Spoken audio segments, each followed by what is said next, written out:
So, itutur ko kayo ngayon sa Sugar Shack na tinatawag. Sikat na sikat dito lang yan sa Quebec at dito lang yan sa Quebec, Canada. So, ano ba ang Sugar Shack? Ang Sugar Shack lang naman yung sugar na nanggagaling sa maple trees. O saan ba merong maple trees? Di ba dito sa Canada? So, ito ang product nila. Sinasaksak nila, literal, yung mga puno. Pag nasaksak na nila, kukunin nila ang katas. Gusto niyo yung katas. So, ayan, pag sinaksak, kinuhang katas, makakagawa na sila ng maple products like this.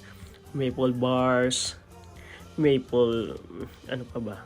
Basta marami, no? So, pagpasok nyo dito, dapat may reservation na kayo. And then kung may reservation na kayo, waiting area lang kayo dito. Andito yung mga products nila na mostly gawa naman talaga sa maple. Ano pa ba i-expect nyo? Kaya nga maple syrup, sugar shack. Ang dami, no? Daming product. Ang dami din yung mga flavors. Iba-iba din pala yung klase ng maple. Depende sa punong kinukuhanan. May amber, may bla bla bla, ewan ko. Basta tingnan nyo na lang. At pagpasok nyo sa loob, anong unang makikita nyo, yan, gutom na kami, no? Bibigyan kayo ng masarap na soup na gawa sa beans at tinapay.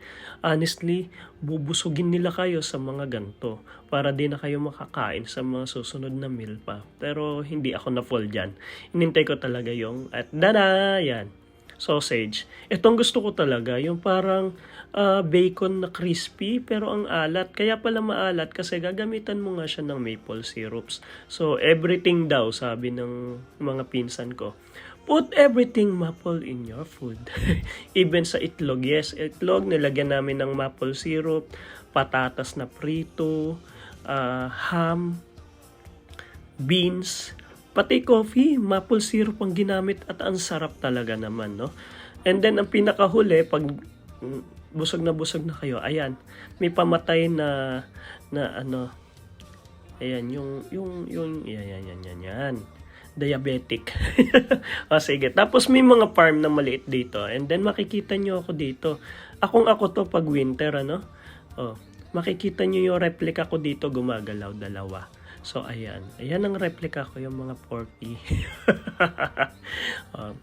So, kaya kung may pamilya kayo mahilig sa outdoor fun, ayan, outdoor activities, which is here in Sugar Shack, ng mga farm.